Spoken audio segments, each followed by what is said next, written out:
Hello everyone, I am सुगम। Welcome back. तो guys, आज हम इस वीडियो में देखने वाले हैं अर्थशास्त्र का पूरा पेपर। जो आपका मॉडल पेपर है उसका फुल सॉल्यूशन यहाँ पर आपको मिलने वाला है। और इस पेपर में इस क्लास में आपको वही क्वेश्चन मिलेंगे जो इस बार के बोर्ड एग्जाम के लिए इम्पोर्टेंट है।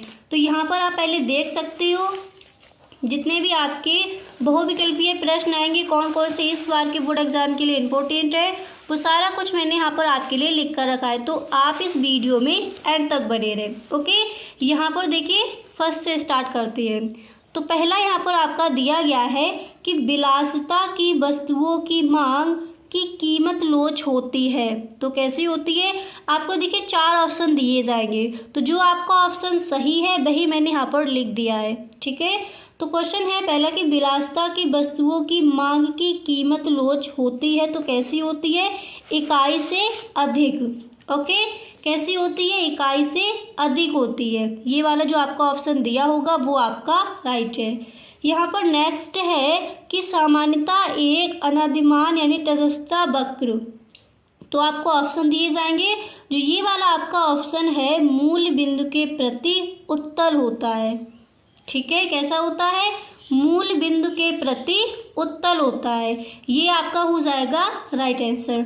तो सामान्यता एक अनादिमान या फिर तटस्थता वक्र मूल बिंदु के प्रति कैसा होता है? उत्तल होता है। समझ आ गया?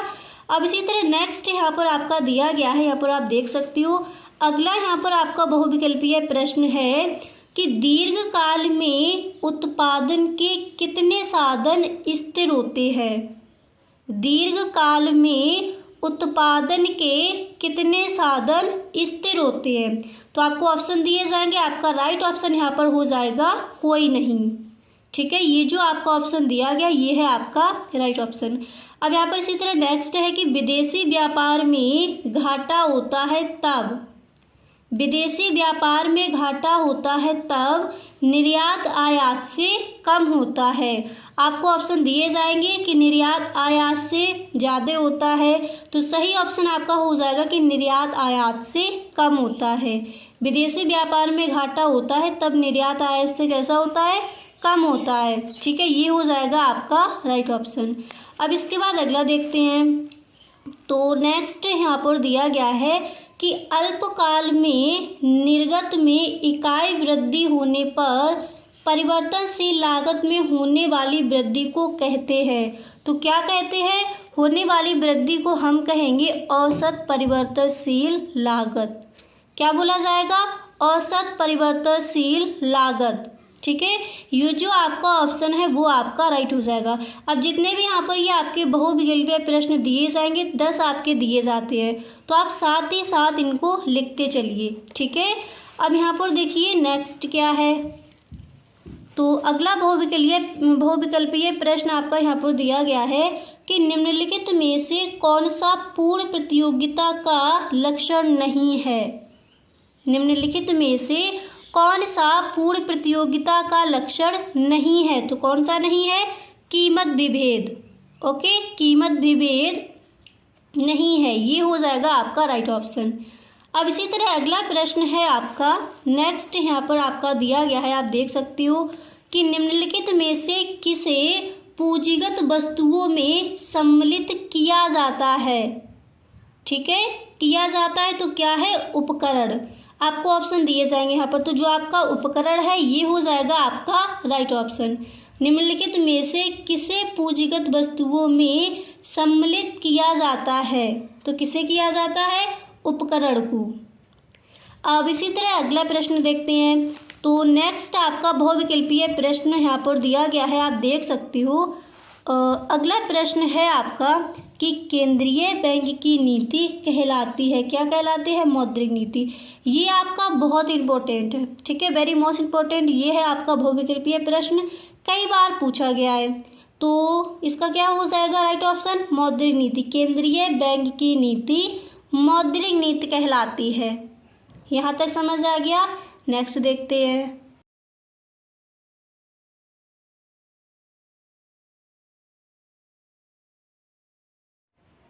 इसके बाद नेक्स्ट देखिए आपका यहाँ पर दिया गया है कि आय में इकाई वृद्धि होने पर उपभोग में होने वाली वृद्धि को कहते हैं।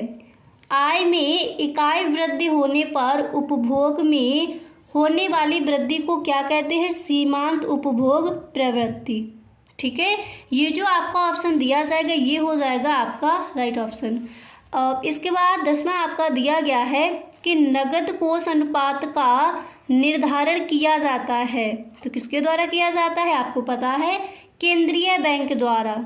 ठीक है, 10वां क्या दिया गया है कि नगद कोष अनुपात का निर्धारण किया जाता है। किसके द्वारा? केंद्रीय बैंक द्वारा। ये ऑप्शन आपका हो जाएगा राइट। ठीक है, तो 10 आपके बहुविकल्पीय प्रश्न आएंगे जो इस बार के बोर्ड एग्जाम के लिए इम्पोर्टेंट है। वो सारे बहुविकल्पीय प्रश्न मैंने आपको बता दिए। अब यहाँ पर हम देखेंगे कि अतलग उत्तरीय प्रश्न आपको कौन कौन से तैयार करने हैं इस बार के बोर्ड एग्जाम के लिए।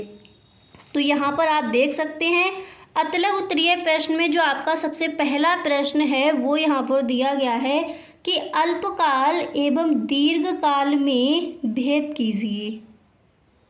अल्पकाल एवं दीर्घकाल में भेद कीजिए। तो देखिए इसका आंसर आप इस तरह से लिख कर आओगे। ठीक है, सबसे पहले आपको डालनी है हेडिंग अल्पकाल। फिर आपको इसमें लिखना है कि अल्पकाल में उत्पादन के साधन 2 प्रकार के होते हैं। अल्पकाल में उत्पादन के साधन 2 प्रकार के होते हैं। कौन कौन से? स्थिर साधन और दूसरा है परिवर्तनशील साधन। तो स्थिर साधन क्या है? स्थिर साधन जिनकी मात्रा में उत्पादन प्रक्रिया में परिवर्तन नहीं होता। और परिवर्तनशील साधन क्या है? परिवर्तनशील साधन वे हैं जिनकी मात्रा में उत्पादन प्रक्रिया की आवश्यकता अनुसार परिवर्तन किया जा सकता है। ठीक है, अब इसके बाद यहाँ पर आपको लिखना है, कि अल्पकाल में फर्म अन्य साधनों को स्थिर रखते हुए केवल परिवर्तन साधन को बढ़ाकर उत्पादन स्थिर में परिवर्तन करती है। ठीक है, इसके बाद आपको हेडिंग डालनी है दीर्घकाल। ठीक है, फिर देखिए दीर्घकाल में आपको क्या लिखना है, यहाँ पर आप देख सकते हो। दीर्घकाल में आपको लिखना है कि दीर्घकाल में कोई भी साधन स्थिर नहीं होता। सभी साधनों की मात्रा को उत्पादन प्रक्रिया की आवश्यकता अनुसार घटाया बढ़ाया जा सकता है। तो इस तरह से आपको अल्पकाल एवं दीर्घकाल में भेद इस तरह से आपको बताना है। क्लियर? यहाँ तक समझ आ गया। इसके बाद अगला प्रश्न देखते हैं। तो यहाँ पर नेक्स्ट प्रश्न है आपका कि बजट रेखा को परिभाषित कीजिए। बजट रेखा को परिभाषित कीजिए। इसका आंसर देखते हैं। तो बजट रेखा क्या है? सबसे पहले आपको हेडिंग डालनी है ब्लैक पेन से बजट रेखा। ठीक है, इसके बाद आपको इस तरह से लिखना है कि बजट रेखा या कीमत रेखा वह है जो 2 वस्तुओं के ऐसे संयोगों को प्रदर्शित करती है जिसके उपभोक्ता दी हुई आय व वस्तु की कीमत के साथ खरीदता है। बजट रेखा या कीमत रेखा कहलाती है। ठीक है, अगर आपसे इस तरह से क्वेश्चन आस्क किया जाए कि कीमत रेखा क्या है तब भी आपको यही लिखना है। और अगर आपका प्रश्न इसी तरह से पूछा जाए कि बजट रेखा को परिभाषित कीजिए या फिर बजट रेखा से आप क्या समझते हैं, ठीक है, तो इसी तरह से आपको आंसर लिखकर आना है। ठीक है, एक बार दोबारा से देख लीजिए। बजट रेखा या कीमत रेखा वह है जो 2 वस्तुओं के ऐसे संयोगों को प्रदर्शित करती है जिसके उपभोक्ता दी हुई आय व वस्तु की कीमत के साथ खरीदता है। बजट रेखा या कीमत रेखा कहलाती है। ओके, इस तरह से आप इस प्रश्न का आंसर लिखकर आओगे। अब इसके बाद यहाँ पर जो आपका नेक्स्ट है वो आपका यहाँ पर दिया गया है कि व्यष्टि अर्थशास्त्र क्या है। ठीक है, कई बार ये आपका क्वेश्चन आस्क किया गया। तो व्यष्टि अर्थशास्त्र और समष्टि अर्थशास्त्र की परिभाषा एंड इसमें जो इसके अंतर है वो आपको अच्छे से तैयार कर लेनी है। ठीक है, तो व्यष्टि अर्थशास्त्र क्या है इसको समझिए।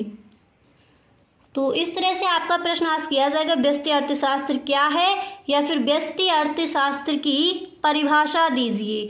तो इस तरह से आप लिखोगे कि व्यष्टि अर्थशास्त्र में व्यवस्था की विशिष्ट आर्थिक इकाइयों का अध्ययन किया जाता है। व्यष्टि अर्थशास्त्र में क्या किया जाता है, विशिष्ट आर्थिक इकाइयों का अध्ययन किया जाता है, जैसे वस्तु अथवा साधन का मूल्य निर्धारण। तो वो हमारा हो जाएगा व्यष्टि अर्थशास्त्र। ठीक है, इसके बाद अगला प्रश्न देखते हैं। तो यहाँ पर जो आपका नेक्स्ट क्वेश्चन है वो है कि उत्पादन की स्थिर लागत से क्या तात्पर्य होता है। उत्पादन की स्थिर लागत से क्या तात्पर्य होता है, इसका आंसर देखिए। तो स्थिर लागत वह लागत है जिसकी कुल राशि अल्पकाल में उत्पादन की मात्रा में परिवर्तन होने पर पूर्णतः अपरिवर्तित रहती है। क्या दिया गया है, स्थिर लागत वह लागत है जिसकी कुल राशि अल्पकाल में उत्पादन की मात्रा में परिवर्तन होने पर पूर्णतः अपरिवर्तित रहती है, उत्पादन की स्थिर लागत कहलाती है। क्लियर। इस तरह से आप इस प्रश्न का आंसर लिखकर आएंगे। अब इसके बाद एक प्रश्न और देखते हैं। तो नेक्स्ट है यहाँ पर आपका कि पूर्ण प्रतियोगिता की कोई 3 विशेषताएं लिखिए। पूर्ण प्रतियोगिता की कोई 3 विशेषताएं लिखिए। तो किस तरह से आपको लिखनी है आप देख सकते हैं। आप लिखोगे कि पूर्ण प्रतियोगिता की 3 विशेषताएं निम्नलिखित हैं। कौन कौन सी हैं यहाँ पर आप देख सकती हो। ठीक है, तो आपको इस तरह से आंसर लिखना है। पहले आपको फर्स्ट पॉइंट डालना है, उसमें आप लिखोगे क्रेताओं और विक्रेताओं की संख्या बहुत अधिक होती है, इतनी अधिक कि कोई भी क्रेता अथवा विक्रेता अकेले वस्तु की कीमत को प्रभावित नहीं कर सकता। ठीक है, इस तरह से आपको लिखना है। इसके बाद यहाँ पर आपको डालना है सेकंड पॉइंट। फिर उसमें आप लिखोगे कि बिक्री की जाने वाली वस्तु की सभी इकाइयाँ समान होनी चाहिए, उनके आकार, रूप, रंग, गुण आदि में कोई अंतर नहीं होना चाहिए। इसके बाद आप लिखोगे इस प्रकार वस्तु की इकाइयाँ एक दूसरे की पूर्ण स्थानापन्न होती हैं। ठीक है, फिर आपको नेक्स्ट पॉइंट डालना है। फिर उसमें आपको लिखना है कि परिवहन लागत शून्य होती है। तो पूर्ण प्रतियोगिता की विशेषताएं इस तरह से आपको बतानी है। अब गाइस जितने भी आपके क्वेश्चंस रह गए हैं, आपके लघु उत्तरीय प्रश्न एंड आपके अतिलघु उत्तरीय प्रश्न में कुछ रह गए हैं और विस्तृत उत्तरीय प्रश्न, वो हम नेक्स्ट वीडियो में देखेंगे। तो अगर आपको सच में ये वीडियो पसंद आया है तो आप इस वीडियो को एक लाइक ज़रूर कर दें। ठीक है, अगर आप स्क्रीनशॉट लेना चाहते हो तो यहाँ पर आप स्क्रीनशॉट भी ले सकते हो। अगर आपको गाइस स्क्रीनशॉट लेना है तो इसका आप ले सकते हो। बजट रेखा को परिभाषित कीजिए। तो बजट रेखा को परिभाषित कीजिए, इसका आंसर आप देख सकते हो। यहाँ पर ये है इसका आंसर, इसका आप स्क्रीनशॉट ले सकते हो। ठीक है, एंड इसके बाद जो आपका अल्पकाल एवं दीर्घकाल में भेद कीजिए, ये जो आपका क्वेश्चन है, अगर इसका आपको स्क्रीनशॉट लेना है तो इसका भी आप ले सकते हो। Okay, thank you so much.